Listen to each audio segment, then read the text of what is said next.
Hello Year 13, this is Mr. Azzopardi with another video about Wittgenstein. So we've already just done a video about looking at what Wittgenstein said about religious language.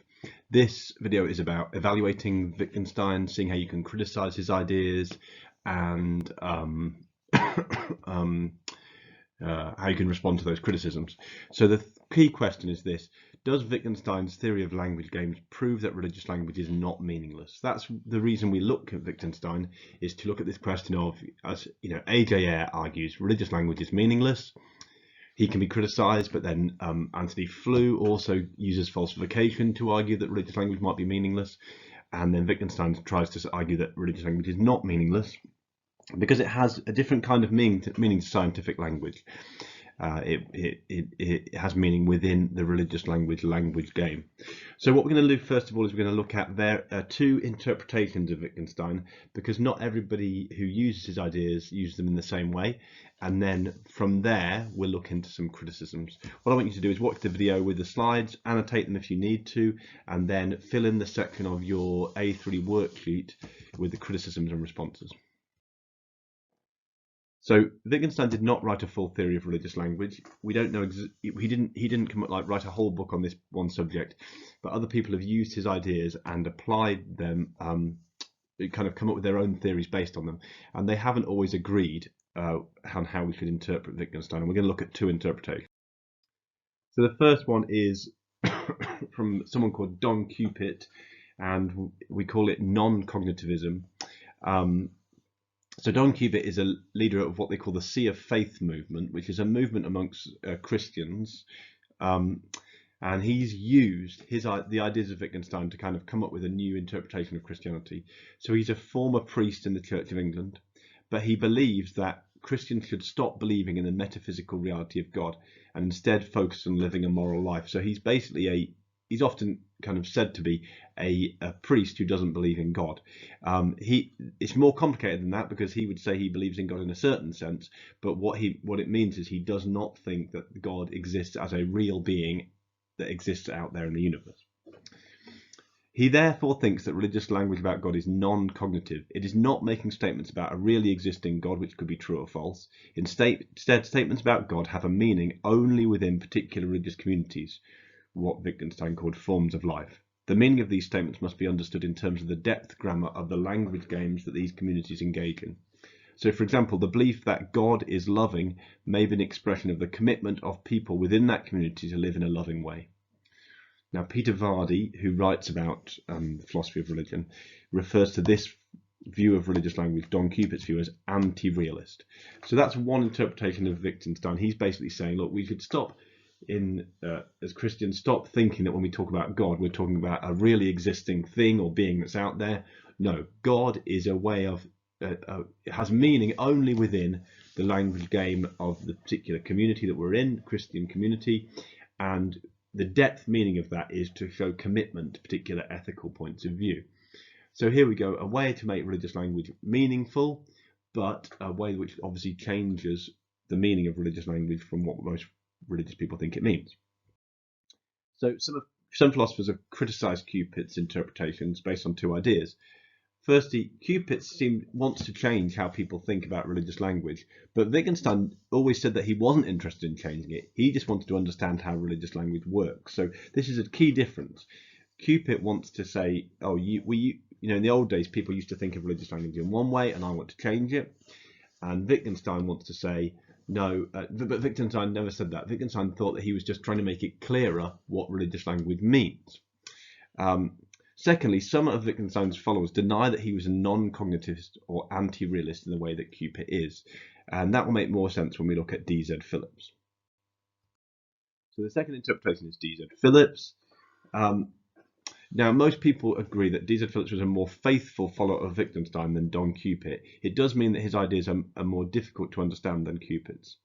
So he uses Wittgenstein's ideas to interpret religious language, but does not see his interpretations as new ideas.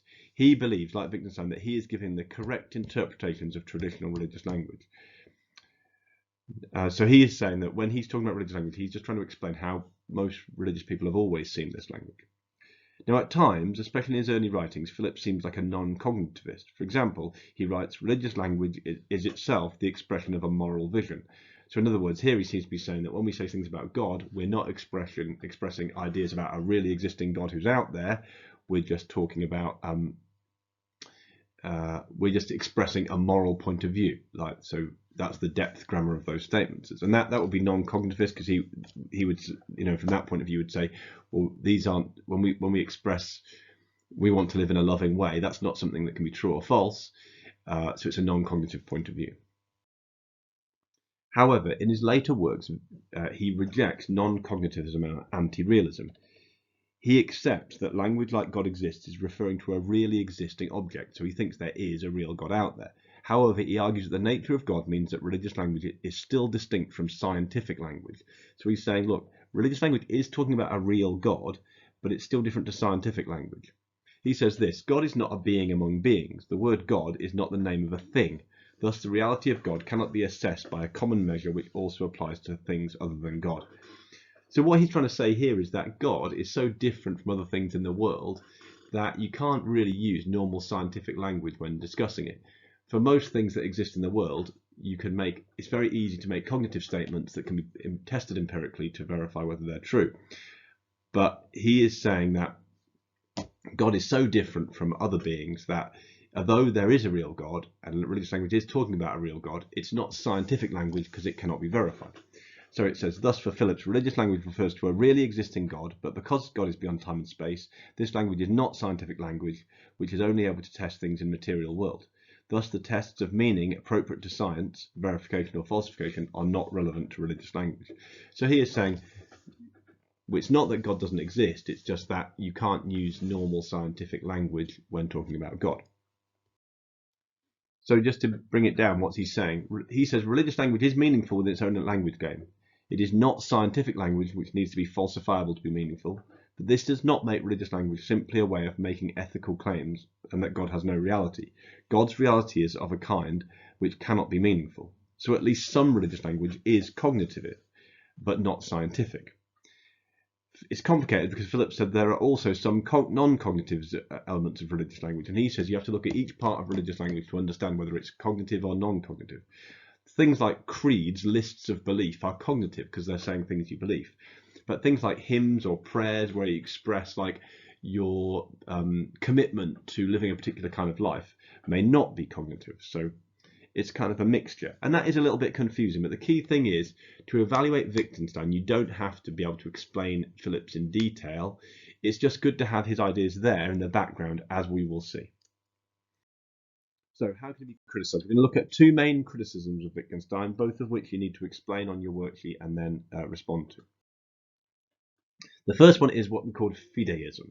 Fideism is a traditional Christian term. So one problem raised by Wittgenstein's theory of language games is it seems to suggest there is no way to argue for or against the truth of religious language. If religious language is playing a different game from the scientific language game, this means that religious statements cannot be proved or disproved using evidence. If this is true, how can we say whether religious language is correct or incorrect? Wittgenstein says that statements get their meaning from the way they're used within particular forms of life and particular language games. This would seem to suggest that religious statements are only meaningful because particular communities find them meaningful, which makes things difficult, right? Because if you say that, okay, this statement is meaningful within this particular community and this particular language game, it's kind of hard to say how you could prove it wrong. Because if it's meaningful for those people, then it must be meaningful. This is a problem for Christians, and we'll see why. So this has led to people like Kai Nielsen, who's a philosopher, to accuse Wittgenstein and those influenced by him of fideism. Fideism is the idea that it is legitimate to hold religious beliefs without any rational justification. This point of view has traditionally been rejected by Christians. Christians have generally argued that they have reasons to accept the things they believe. So usually Christians argue that they've got reasons to be Christians, to believe in God, and so on and so on. The idea would be that with Wittgenstein, they can't give any reasons because there is no truth about what their statements about God aren't referring to a real God who exists out there. They're just referring to they're just true within the particular life of the community. They're non-cognitive statements, so how could you prove them? So this problem is most clearly seen in Don Cupid's anti-realism. If God is love refers not to the existence of a real God, but simply to commitment to a particular way of living, there seems to be no way of proving the statement to be true. The statement would be meaningful and true within the particular religious community who are committed to living in this way, but meaningless outside the community. So this is the problem, right? If we say, when I say God is love, I mean I want to live in a loving way. Well, there seems to be no way of assessing if that's a good piece of language or a bad piece of language. Do we agree with it? Do we not believe in it? Within the particular community who have agreed to live in that way, it's meaningful. Outside the community who don't live in that way, it's not meaningful. It just seems to be there's no way to test or prove whether these statements are true because they're non-cognitive. And that's a problem because Christians have usually said, no, we've got reasons to believe what we believe. How do we respond to it? Well, a response comes from D.Z. Phillips. Now, he argues that even though we cannot prove or disprove religious statements using empirical evidence, we can give reasons for accepting or rejecting them. This is because, and these are Phillips's words, religion has something to say about birth, death, joy, misery, despair, hope, fortune, and misfortune. What Phillips means here is that religious language makes sense and works within forms of life. It is accepted as meaningful and useful if it works within the life of a community to make sense of the world and bring joy and hope. It is rejected if it fails to do these things. This avoids fideism by arguing that even if religious language is not making cognitive statements, we can still give reasons for accepting particular religious language. For example, we might argue that the teaching of the Last Judgment is accepted because it serves to motivate people to act in positive ways and to give hope to people in times of despair. If it does not work in this way, it should be rejected. So what D.Z. Phillips seems to be doing here is making a more practical argument to say, well, we can't test if in times when we say religious language is non-cognitive. If we accept that some religious language is non-cognitive, then in that case, well, you can't give empirical proof for or against. But what you can do is say, well, what role does it play? What practical role does this language play in a community?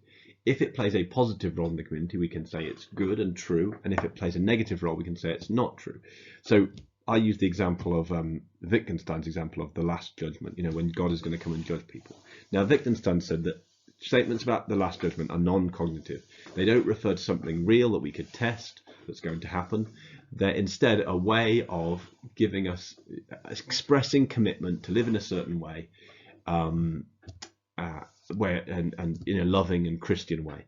And the idea would be, well, we can say that though that religious sort of religious language is good if it actually helps people to live better lives. Do statements about the Last Judgment help to kind of show your commitment and express your commitment to live in a good way and therefore have a more hopeful and joyful life? If it does, it's good language. So there we go. It overcomes a problem of fideism. Problem 2 is the more challenging one. Changing the meaning of religious language. So one problem, particularly with non-cognitive and anti-realist interpretations of Wittgenstein, that is with Don Cupid, is that while they may help to avoid the idea that religious language is meaningless, they do so by changing the meaning of religious language in ways which most religious believers would not support. For example, when religious people say God is loving, they usually mean that there is a really existing being, i.e. God, who has the characteristics of being omnibenevolent. They think that the existence of this being is an objective fact which is true for all people. Most religious people see religious language in that way as cognitive. They do not think the statement God is love only has meaning within a particular form of life, or that its true meaning is to express commitment to a particular ethical way of life. So this is a quite straightforward one, right? Because what it's saying is that maybe someone like Don Cupid, maybe he avoids the problem of religious statements being meaningless, but in doing so, he kind of takes away all the content of those statements. He kind of takes away what religious people usually mean by God. Most people think, there is a God means there is a real God, whereas he thinks there is a God means I'm committed to living in a particular way of life. It seems like religious language has lost its meaning. This problem is seen most clearly in Don Cupid's ideas. Cupid is clear that Christians should reject earlier understandings of God and accept that the word God does not refer to a really existing being. For most Christians, this goes too far. They would argue that if you don't believe in a really existing God, you are no longer a Christian. How can we respond to that? Well, one response comes from Phillips. As we've seen, Phillips does not want to change the meaning of religious language. He thinks that Wittgenstein's philosophy helped to show the real meaning of religious language, not to change it. In addition, Phillips does not reject the idea that there is a God. He thinks that some religious language about God is cognitive, even if it's not scientific. Phillips therefore seems less open to the criticism that his understanding of religious language goes against what most religious people believe. Because, yeah, Phillips is saying, okay, he does think that some religious language is non-cognitive, but he doesn't think it all is. And he does think that there's a really existing God that religious language refers to. So he doesn't have quite that problem. However, there are interesting ways we can respond back to Phillips. So here are two ways in which we can respond back to Phillips. Firstly, some of Phillips's interpretations of Christian teachings do seem to go against the way in which most Christians think. For example, a famous interpretation that Phillips gives is this. He interprets teachings about eternal life in the Bible in a non-cognitive way. He says when the Bible talks about eternal life, this does not mean living eternally in heaven after we die. Instead, he says it means a particular way, expressing commitment to live a particular kind of life, what he calls a life of ethical integrity while we are alive. Now, what he means by that, so a life of ethical integrity is a life where you live by your ethical principles. And so what he's saying here is when Jesus in the Bible talks about eternal life, he's not talking about getting to heaven after you die.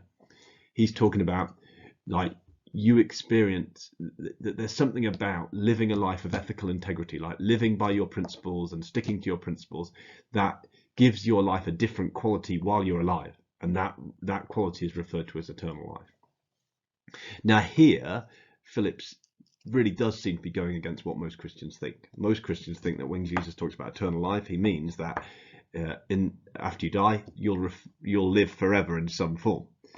Whereas D.Z. Phillips thinks, no, it doesn't have that cognitive meaning. It has this meaning of like, you'll experience a certain quality of life right here and right now if you stick by your ethical principles. So here we can say, well, Phillips doesn't always seem to be agreeing with what most Christians would think. Secondly is we come back to a familiar problem, and that is if Phillips is saying that some religious language is cognitive, this brings us back to the question of whether, well, is that language meaningful? So Phillips wants to say that God exists as a cognitive statement. There is a real God that exists. But he also says it's not a scientific statement that can be verified or falsified using empirical evidence. He thinks that this statement is still cognitive and meaningful. But this brings us, we could just go back to our theories like falsification, because a philosopher like Flew would question this. He would say, if God exists, is cognitive, he would say, well, that makes it what he calls a genuine assertion, and therefore it's acting as a scientific statement. In this case, because of that, he would say, well, it's basically meaningless if it can't be falsified. So what you can see here is that this last question of whether Wittgenstein's approach to language goes against what religious people really believe seems to be a key point.